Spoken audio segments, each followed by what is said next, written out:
Oi, pessoal! O material de referência para este vídeo será o capítulo 13 do Mânquio e os capítulos 18, 20 e 21 do Vale. O ferramental que será apresentado neste vídeo pode ser utilizado para prever os impactos de políticas e alterações de mercado. Por exemplo, eu e um colega utilizamos esse arcabouço para analisar o impacto das cotas para trabalhadores nacionais que foram introduzidas nos Emirados Árabes quando nós estávamos residindo lá. Eu vou falar um pouco sobre esse trabalho depois. Para essa parte da matéria, eu vou apresentar conceitos e definições, sempre que possível, no contexto de exemplos. O primeiro deles. Vamos imaginar uma loja da Starbucks. Digamos que essa loja tem uma máquina de café expresso e uma caixa registradora. Se essa loja não tem nenhum funcionário, obviamente, nenhum café será produzido. Agora, digamos que há um funcionário nessa loja. Para cada cliente, este funcionário recebe o pagamento, lava as mãos, se posiciona junto à máquina de café, prepara o café e reinicia o processo com outro cliente. Dessa forma, digamos que ele consegue preparar 4 copos de café por hora. Agora, se há 2 funcionários na loja, eles podem se especializar. Um fica na registradora e o outro prepara os cafés. Assim não há necessidade de gastar tanto tempo lavando as mãos, nem se reposicionando entre as máquinas. Por isso, nós esperamos que a contratação de um segundo funcionário permitirá um aumento na produção maior do que o aumento quando contratamos o primeiro, ou seja, maior do que 4. Por exemplo, 6 unidades. A produção total será de 10 copos de café. Neste caso, nós dizemos que houve ganhos de especialização. Agora, se eu contrato um terceiro funcionário, esse funcionário não terá equipamento para trabalhar. Só quando um dos outros 2 for ao banheiro ou pegar água no depósito, é que ele vai ter uma máquina. O seu tempo com equipamento é limitado. Por isso, nós esperamos que ele não conseguirá adicionar tanto para a produção de cafés quanto o segundo adicionou. O segundo funcionário permitiu um aumento na produção de 6 unidades. O terceiro funcionário acrescentará menos. Por exemplo, 3 unidades. A produção total será de 13 copos de café. Neste caso, dizemos que temos retornos marginais decrescentes. Representando essa relação entre quantidade de trabalho e produto graficamente, nós temos Q representa a quantidade produzida e L representa a quantidade de trabalho, do inglês labor. Conforme aumentamos o número de funcionários, inicialmente a produção cresce rapidamente por conta dos ganhos de especialização. Depois, começa a crescer mais devagar por conta dos rendimentos marginais decrescentes. Por isso esse formato, lembrando vagamente um S.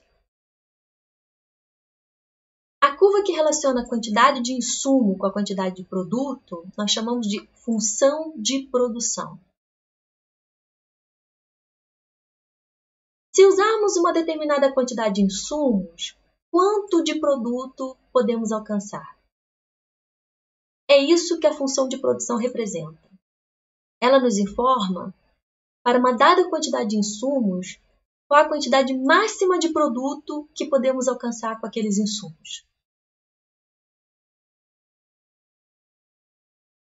Na produção de copos de café, além do trabalho, nós também usamos uma máquina de café, uma registradora e o espaço físico da loja.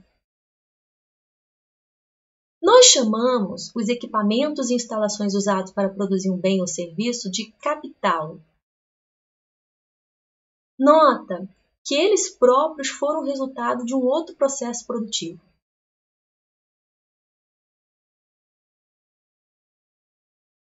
Se nós pudéssemos variar a quantidade de capital, a produção total dependeria então da quantidade de trabalho e capital utilizado, de acordo com a função de produção. Por simplificação, eu vou assumir por hora que há 2 insumos apenas. Pode ser trabalho e capital ou, de forma mais genérica, o insumo 1 e 2, onde x1 representa a quantidade utilizada do insumo 1 e x2 a quantidade do insumo 2. Não é difícil estender as análises para o caso de L insumos depois, mas vamos manter isso simples por hora. Voltando para o nosso exemplo do Starbucks. Nós vimos que quando utilizamos um funcionário, a produção é de 4 copos de café por hora. 2 funcionários, 10 copos. A contribuição para a produção do segundo funcionário foi de 6 copos de café. Nós chamamos isso de produto marginal do trabalho. No nosso exemplo, quando nós aumentamos o número de funcionários de 0 para 1, a produção aumenta de 0 para 4 copos de café. O acréscimo na produção foi de 4. O produto marginal do primeiro funcionário é 4 copos de café. Quando eu aumento o número de funcionários de 1 para 2, a contribuição deste segundo funcionário para a produção foi de 6 cafés. Produto marginal igual a 6 cafés. E assim vai. Quando calculamos a contribuição marginal de um dado insumo para a produção, os demais insumos eles são mantidos constantes. Representando graficamente, nós temos uma curva em formato de montanha. O produto marginal cresce inicialmente por conta dos ganhos de especialização, mas eventualmente, conforme aumentamos a quantidade de trabalho, mantendo os demais insumos constantes, espera-se que os retornos marginais do trabalho para a produção caiam, porque haverá cada vez menos equipamentos disponíveis para os trabalhadores extras. Precisamente, o produto marginal de insumo é definido como a taxa de variação na produção após um pequeno acréscimo na quantidade utilizada do insumo. Aqui, nós estamos considerando variações na quantidade de trabalho. É a variação em Q por unidade de variação em L. A quantidade produzida depende da quantidade dos insumos, de acordo com a função de produção. Para variações suficientemente pequenas em L, tendendo a 0, essa taxa de variação se torna a derivada.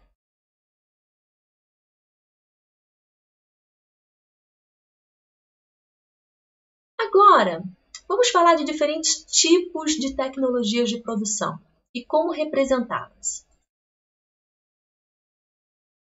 Eu estudei em uma universidade que atualmente tem quase 70 mil estudantes. Na época eram mais de 30 mil. Há vários campos, vários edifícios e cada um com seu estacionamento. Era preciso pagar uma taxa semestral para utilizar um dado estacionamento. Cada estacionamento tinha sua taxa semestral. Alguns estacionamentos tinham uma cancela eletrônica na entrada e só quem tinha o cartão podia acessar. Eu trabalhei em outra universidade onde o controle era feito por funcionários. Havia um funcionário na entrada de cada estacionamento. Essas são 2 formas diferentes de controlar a entrada. colocar um trabalhador ou uma cancela eletrônica.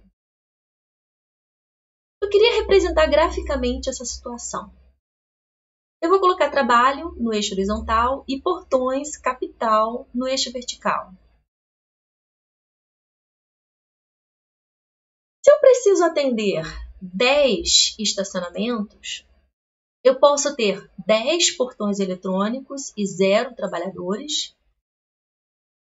Outra possibilidade seria ter 10 trabalhadores e nenhum portão, 5 de cada, ou qualquer combinação em que a soma das quantidades de trabalhadores e portões seja 10.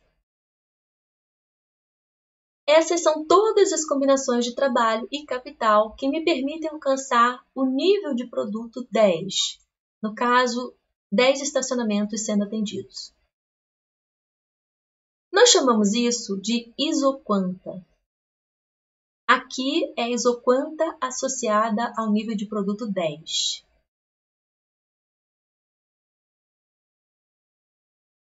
Se eu tenho 15 estacionamentos que eu quero que sejam controlados, neste caso, eu posso usar 15 funcionários ou 15 portões ou qualquer combinação que a soma dos dois insumos seja 15. Essa é a isoquanta associada ao nível de produto 15.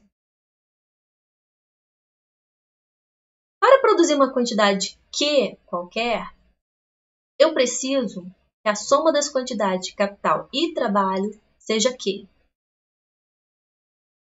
A função de produção, que relaciona a quantidade produzida com a quantidade dos insumos, neste exemplo, é simplesmente a soma das quantidades dos insumos. Aqui, uma cancela é um substituto perfeito para um trabalhador e vice-versa. Nós dizemos que eles são substitutos perfeitos. Neste exemplo específico, na proporção de 1 para 1. Formalizando, uma isoquanta mostra todas as combinações de insumo que são exatamente suficientes para produzir determinada quantidade de produto. Nós podemos desenhar uma para cada nível de produto. Agora, outro exemplo. Um serviço de transporte individual. Para transportar um passageiro, precisamos de um carro e um motorista. Se eu tenho um carro e 2 ou mais motoristas, eu continuo atendendo apenas um passageiro. Se eu tenho um motorista e 2 ou mais carros, eu continuo atendendo um passageiro. Todas essas combinações permitem atender a um passageiro. Estão associadas ao mesmo nível de produto, 1. É a isoquanta associada ao nível de produto 1. Agora, se eu quero atender 2 passageiros, eu preciso de pelo menos 2 carros e 2 motoristas. Se eu tiver 2 carros e mais de 2 motoristas, eu continuo atendendo a 2 passageiros. O mesmo aqui. Aqui, a quantidade produzida depende do número de pares de carros e motoristas que eu tenho. O número de pares será determinado pela quantidade mínima desses dois insumos. Os dois insumos se complementam, precisam ser utilizados juntos em uma proporção fixa. Nós dizemos que os dois insumos são complementares perfeitos, nesse caso específico, na proporção de 1 para 1.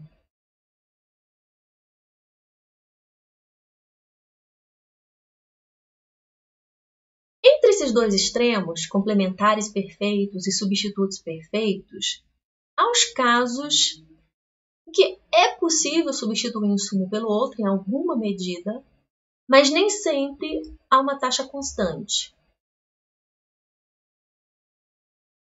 É razoável que as possibilidades de substituição entre os dois insumos fiquem cada vez mais difíceis conforme utilizamos menos e menos de um insumo. Neste caso, para manter a mesma produção, conforme diminuímos a quantidade de um insumo, precisamos de quantidades crescentes do outro.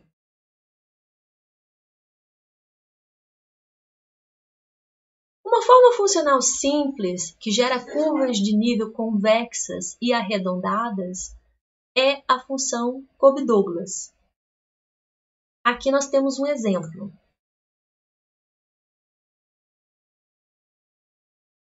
Digamos que eu quero produzir 10 unidades.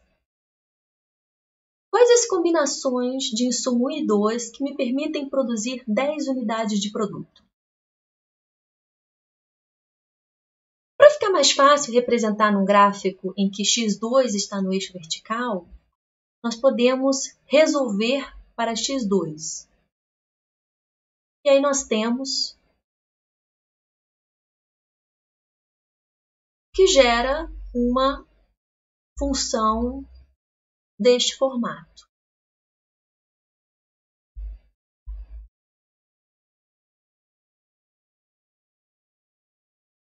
Há uma função de produção que engloba os 3 casos que nós falamos como um subcaso. É a função de produção CS, de Constant Elasticity of Substitution. Dependendo do ρ, essa função converge para cada um dos 3 casos mencionados: substitutos perfeitos, complementares perfeitos e Cobb-Douglas.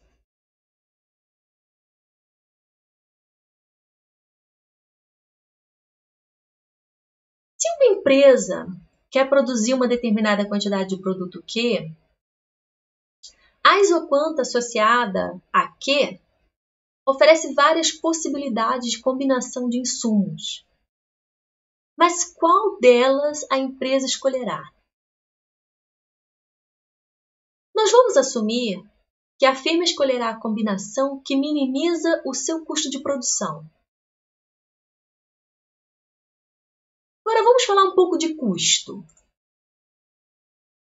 O custo de uma empresa com insumos depende da quantidade utilizada dos insumos e do preço dos insumos. Eu vou assumir que os preços de equilíbrio dos insumos são W1 e W2 respectivamente. E a empresa aqui não tem poder de mercado para alterar esses preços. Do ponto de vista da firma, esses preços são fixos, no sentido que as suas escolhas não podem afetar esses preços. Neste caso, o custo com o insumo 1 é quantas unidades do insumo 1 a firma utiliza, vezes o preço de cada unidade. O mesmo para o insumo 2. Como a empresa só utiliza 2 insumos, o custo será o custo com o insumo 1 mais o custo com o insumo 2. Se eu tenho um determinado orçamento fixo, C, quais as combinações de x1 e x2 que satisfazem esse orçamento? Todas as combinações que satisfazem esta equação. Eu gostaria de representar graficamente essas combinações. Para isso, eu vou resolver essa equação para x2.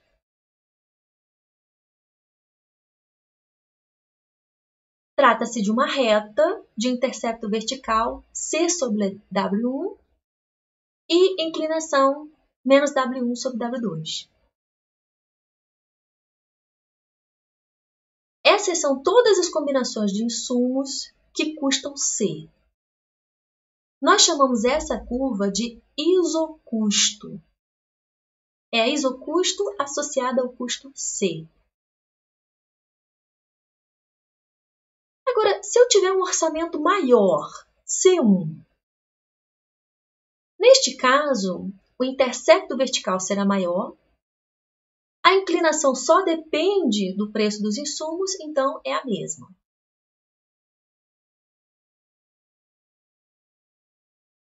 Agora podemos comprar combinações com quantidades maiores dos insumos. Quanto maior o custo, mais distante da origem é a isocusto. É razoável supor que a empresa está sempre buscando produzir ao menor custo possível. Neste caso, se a firma deseja produzir uma dada quantidade Q, qual a forma mais barata de fazê-lo? A empresa pode escolher qualquer combinação de insumos nesta isoquanta. Qual ela escolherá? A combinação na isocusto mais baixa, que tem pelo menos um ponto nessa isoquanta. Nesta, nós não temos nenhum ponto na isoquanta. Esta cruza a isoquanta. Então, há isocustos mais baixas com pontos nesta isoquanta. Apenas quando a isocusto tangencia a isoquanta, não há como reduzir o custo e ainda produzir Q. Esta é a combinação ótima. Concluindo, se a isoquanta tem um formato convexo e arredondado, e se trata de um ótimo interior, então na combinação ótima dos insumos, duas condições precisam ser satisfeitas. A condição de tangência, a inclinação da isoquanta deve ser igual à inclinação da isocusto, e, obviamente, precisa ser uma combinação que me permite produzir a quantidade desejada Q.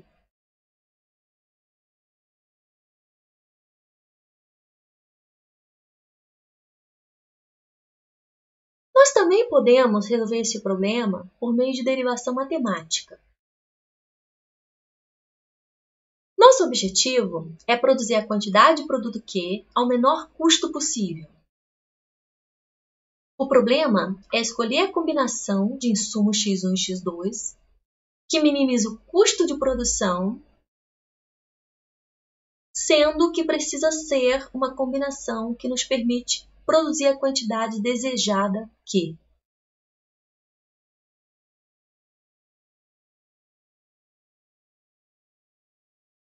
Para resolver esse problema de otimização com restrição, nós definimos uma função auxiliar, que nós chamamos de função lagrangiana, que é a função objetivo mais o multiplicador de Lagrange multiplicado pela restrição igualada a zero.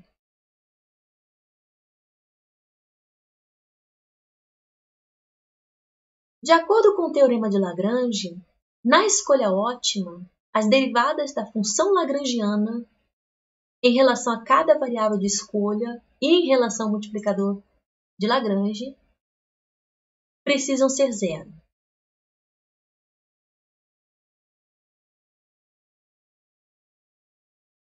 Derivando a função em relação a x1, aqui tem x1, derivando fica w1. Aqui tem x1, a derivada da função de produção em relação a um insumo, nós chamamos de produto marginal do insumo. Aqui, insumo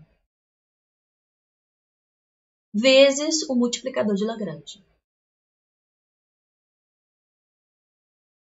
O mesmo para o insumo 2.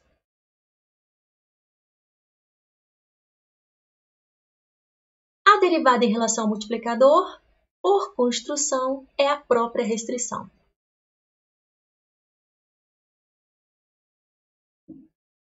Reorganizando. Dividindo a primeira equação pela segunda, na escolha ótima, essas duas condições precisam ser satisfeitas. A razão dos preços dos insumos precisa ser igual à razão dos produtos marginais e precisa ser uma combinação que me permita produzir a quantidade Q de produto.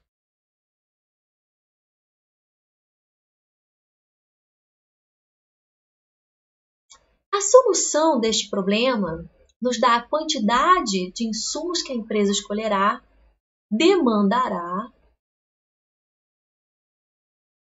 e elas vão depender dos parâmetros do problema, preços e a quantidade que a empresa deseja produzir. Como esta demanda está condicionada à quantidade que se deseja produzir, nós a chamamos de demandas condicionais dos insumos.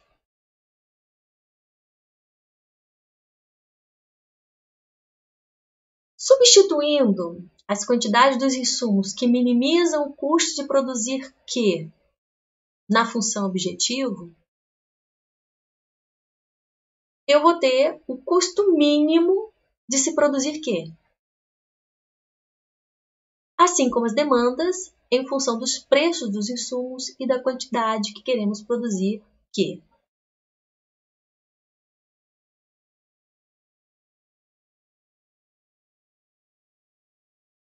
No caso geral, com N insumos, é só derivar a função lagrangiana em relação a cada insumo, igualar a zero e resolver um sistema de equações.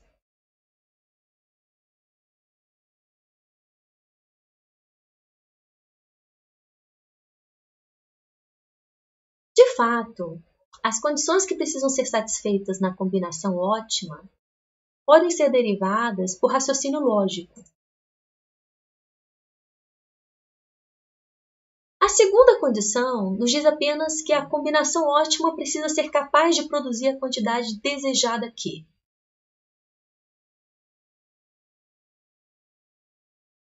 Veja que a primeira condição pode ser reescrita assim.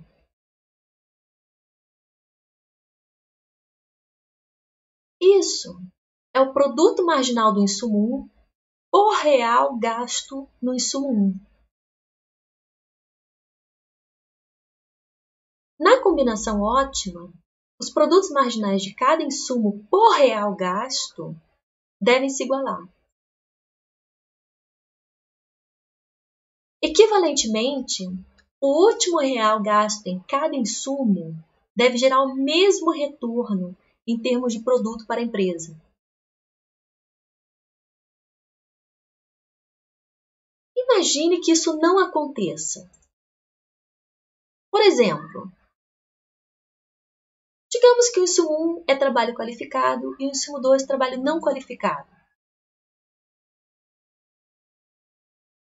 Digamos que no momento, minha empresa está utilizando uma determinada combinação de trabalho qualificado e não qualificado, e neste ponto, o produto marginal do trabalho qualificado é de 6 unidades de produto.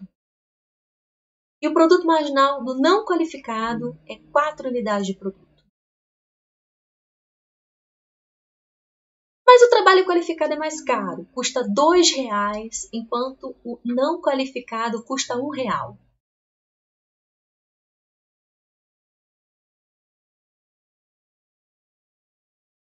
Se o produto marginal do qualificado é 6, isso significa que para variações marginais na quantidade deste trabalho, o produto varia 6 unidades por unidade de variação neste tipo de trabalho. Uma unidade deste trabalho custa R$ 2,00. Então, na margem, por real gasto nesse trabalho, a empresa obtém 3 unidades de produto.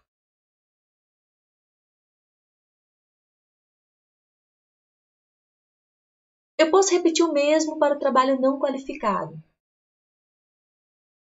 Na margem, por unidade de variação neste trabalho, eu obtenho 4 unidades de produto. Cada unidade deste trabalho custa R$ 1,00. Então, por real gasto nesse trabalho, eu obtenho 4 unidades de produto. Na margem, por real gasto, eu obtenho mais produto do trabalho não qualificado do que do trabalho qualificado. Neste caso, uma alteração marginal na quantidade dos insumos poderia me deixar melhor. Por exemplo, eu poderia deixar de gastar R$ 1 com trabalho qualificado e gastar esse R$ 1 com trabalho não qualificado. Eu teria mais produto ao mesmo custo. Enquanto essas duas coisas forem diferentes, ajustes como esse serão possíveis e eu não estou otimizando. Eu só posso estar otimizando se essas duas coisas forem iguais.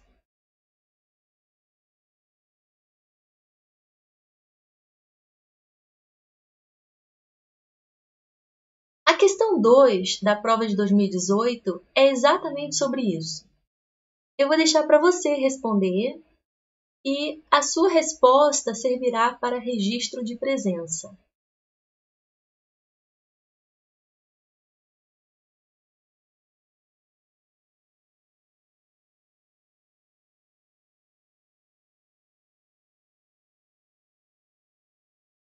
Agora vamos praticar um pouco. Esta questão é baseada em duas questões da ANPEC, o Exame Nacional de Pós-Graduação em Economia. Ela dá a função de produção e o preço dos insumos e pergunta qual o custo de produzir 8 unidades de produto.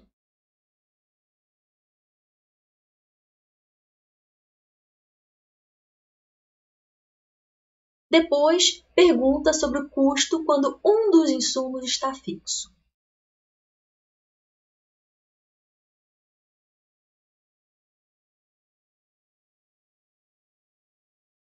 Para ficar bem geral, primeiro eu vou resolver em função dos parâmetros, preços e quantidade. E depois eu vou substituir os valores dados para encontrar a resposta final. Eu coloquei aqui as informações da questão. Eu sei que na combinação ótima, essas duas condições precisam ser satisfeitas. Adaptando para a notação da questão, temos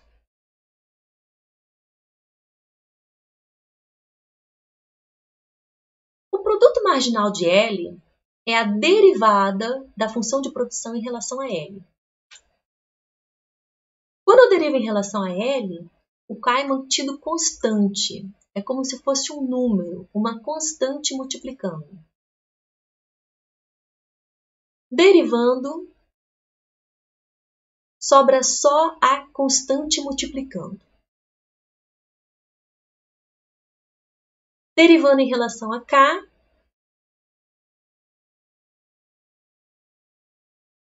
resolvendo para uma das variáveis, temos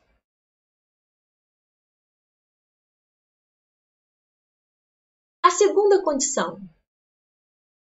Neste caso é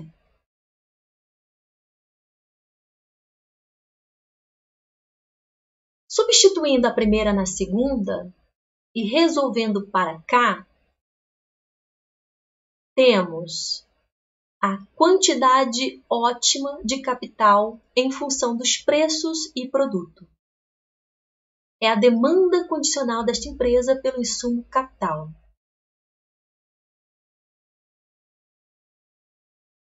Substituindo K na primeira condição, temos a demanda por trabalho.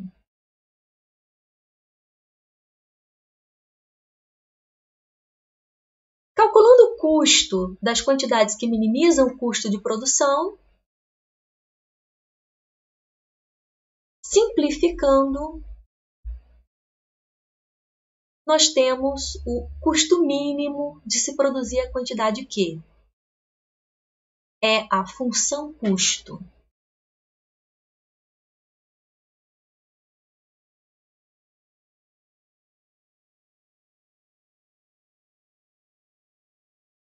Substituindo os valores de W, R e Q do enunciado da questão, nós temos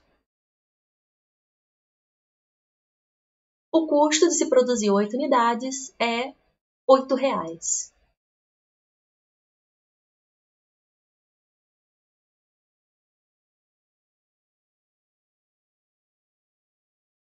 Item 2.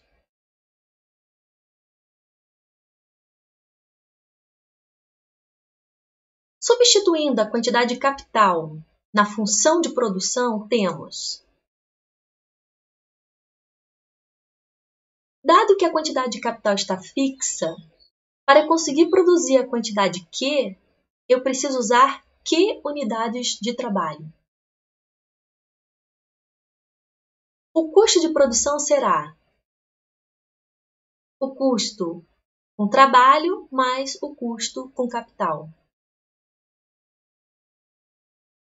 Substituindo os valores do enunciado, temos o custo de R$ 17,00.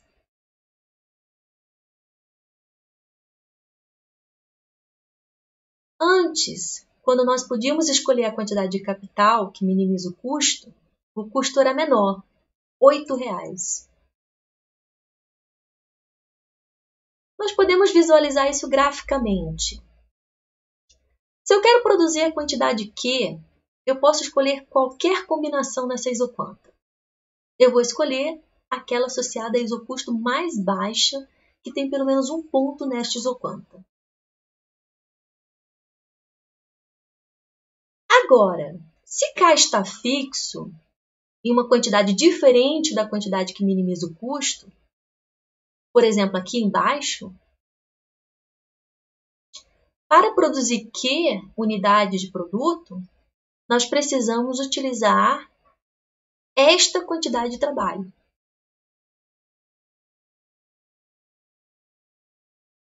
A combinação de insumos resultante estará necessariamente em uma isocusto mais alta.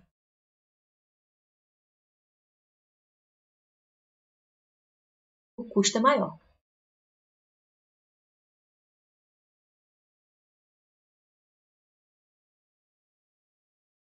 Eu reproduzi aqui as demandas e custo que nós encontramos na parte 1 da questão, quando a quantidade K não era fixa.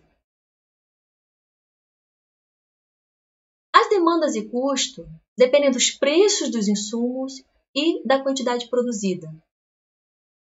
Eu vou enfatizar isso assim. Isso representa que a demanda por trabalho é uma função de preços e quantidade de produto.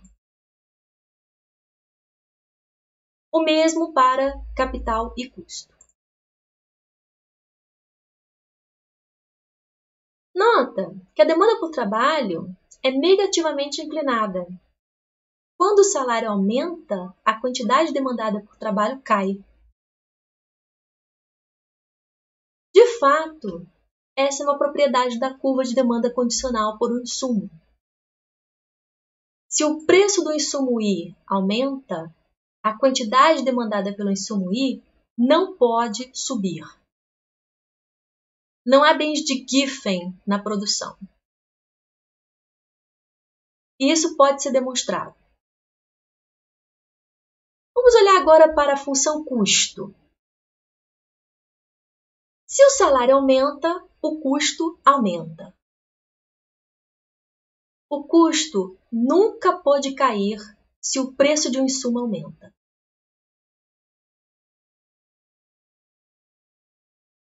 Nesse exemplo, se quisermos produzir mais, o custo aumenta. De fato, nunca é possível produzir mais a um preço menor. É possível demonstrar essas três propriedades. Eu vou demonstrar apenas uma para ilustrar.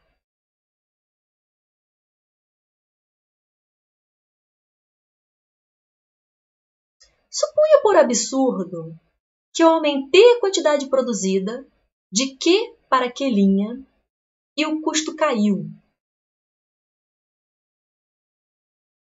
A função custo, que por definição informa o custo mínimo de se produzir uma dada quantidade de produto, me diz que o custo caiu.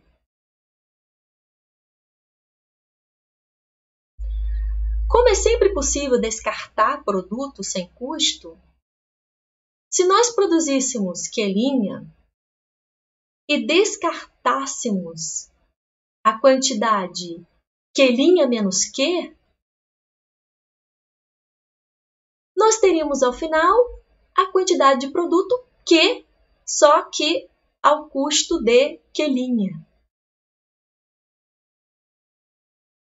Mas o custo de Q' é menor do que o custo de Q. Resumindo, nós conseguimos ter Q unidades de produto a um custo menor do que o custo informado pela função custo, o que é uma contradição da própria definição da função custo. Assumindo que isso pode ocorrer, chegamos a uma situação absurda. Logo, isso não pode ocorrer.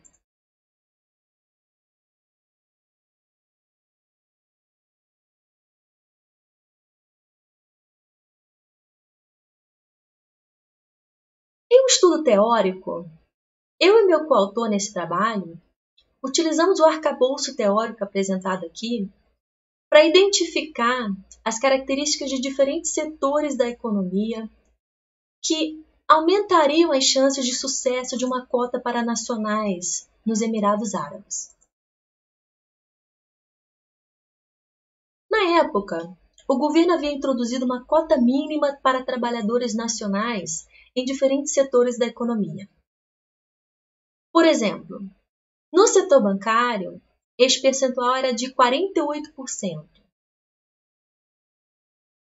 Isso significa que pelo menos 48% dos trabalhadores no setor bancário precisavam ser nacionais.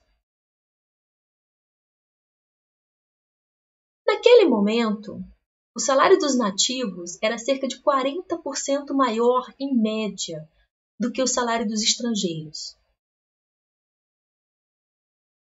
Obviamente, as empresas contratavam muitos estrangeiros.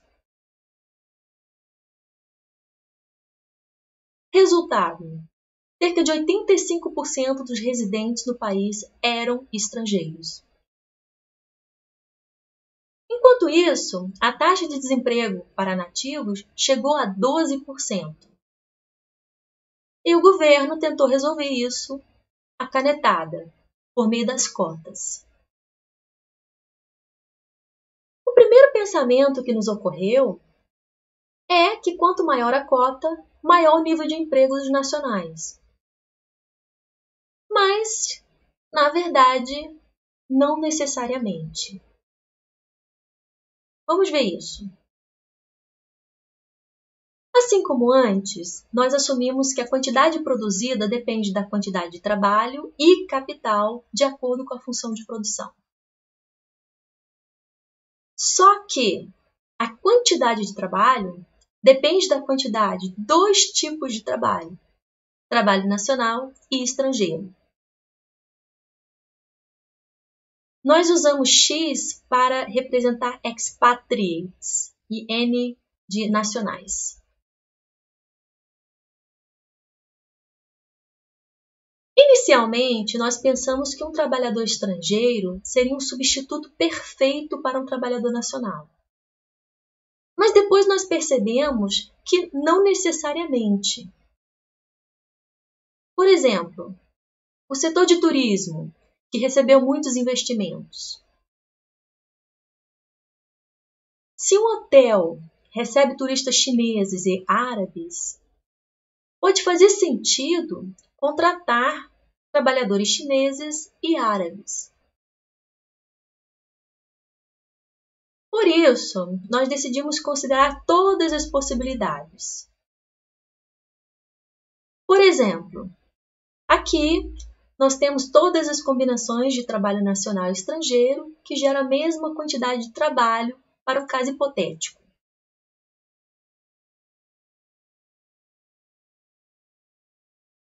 custo com trabalho é o custo com trabalhadores nacionais mais o custo com trabalhadores estrangeiros. Nós podemos representar todas as combinações de trabalho nacional e estrangeiro que geram o mesmo custo. E teremos as isocustos.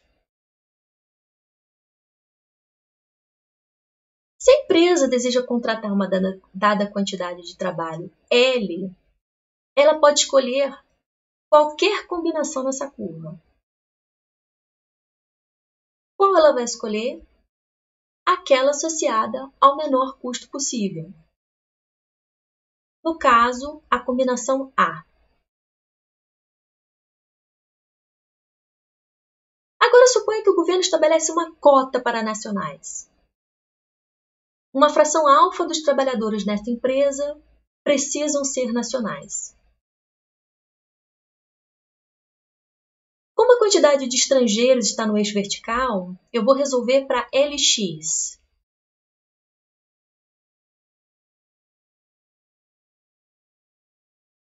Isso é uma reta que passa pela origem. Representando no nosso gráfico, temos: quando a empresa é livre, ela escolhe a combinação A. Com a cota, se ela deseja contratar a quantidade de trabalho L, ela está restrita à combinação B. E B está em uma isocusto mais alta.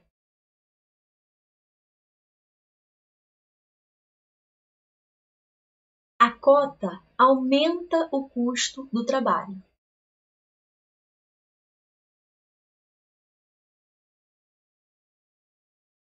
O maior custo desse insumo aumenta o custo de produção. Esse aumento de custo, pelo menos em parte, será repassado para os consumidores por meio de um aumento de preço. O maior preço leva a uma queda na quantidade demandada. A menor quantidade vendida, eventualmente, leva a uma redução na produção. Menor produção, menor demanda por todos os insumos de produção. Resultado: os nacionais têm uma fatia maior de um bolo menor. Qual dos dois efeitos domina? Depende. Entre outras coisas, depende da queda na demanda. Se a demanda for mais elástica, a queda na produção será mais drástica e maior o efeito negativo da cota.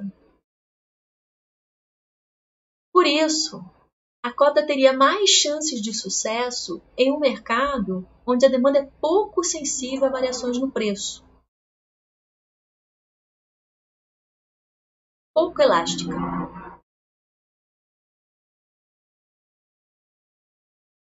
A cota também teria mais chances de sucesso em indústria onde os dois tipos de trabalho são substitutos próximos. Por quê? Quando os dois tipos de trabalho são substitutos próximos, a cota exige que a empresa se mude do ponto A para o ponto B. Enquanto que se eles forem mais do tipo complementares, a mudança seria para o ponto B', que está associado a uma isocusto mais alta do que B.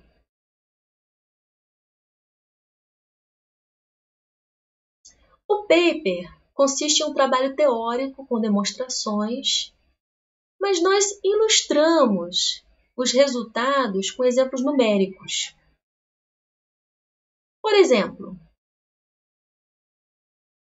esse daqui seria o caso em que os dois tipos de trabalho são substitutos em algum grau, mas não substitutos perfeitos, e a demanda de mercado do setor é elástica. A linha vermelha representa o emprego de nacionais nesse setor para diferentes níveis da cota. Neste exemplo, sem a cota, a indústria contrata aproximadamente 40% de seus trabalhadores nacionais.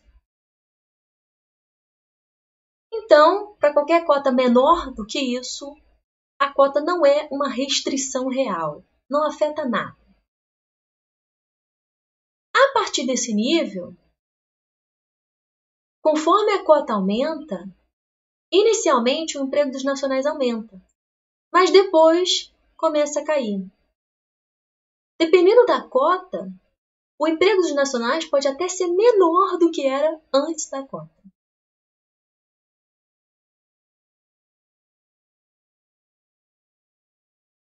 Aqui, nós mudamos para uma demanda inelástica. Neste caso, a cota só aumenta a demanda por nacionais.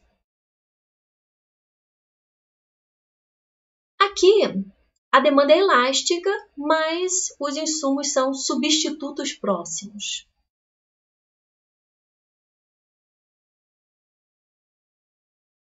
Por último, a demanda é elástica e os insumos são próximos de complementares perfeitos. Neste caso, a cota só reduz o emprego dos nacionais.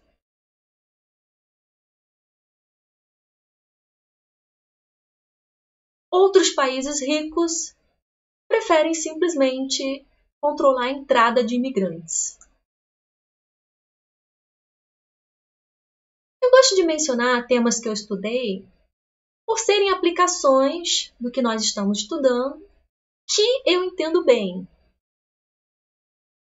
Mas papers e notícias de jornal servem apenas como exemplos de aplicação. Qualquer dúvida, é só perguntar durante as aulas síncronas, estou à disposição. Até mais!